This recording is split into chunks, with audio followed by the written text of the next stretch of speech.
თუ ყოყმანობთ და არ იცით როგორ მოიქცეთ ამა თუ იმ სიტუაციაში, ვერ გადაგიწყვეტიათ, გააკეთოთ თუ არა, იყიდოთ თუ არა, დაიწყოთ თუ არა სხვადასხვა საქმე, გააკეთეთ შემდეგი რიტუალი.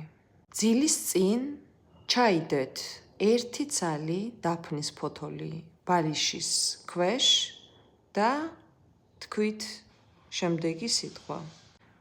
გთხოვ მაჩვენო გზა.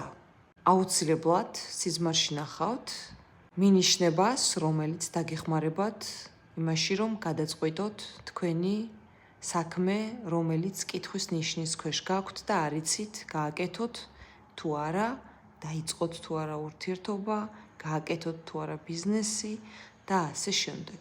მადლიერებისათვის დაწერეთ კომენტარში პლუსი, ვიღებ მადლიერებით.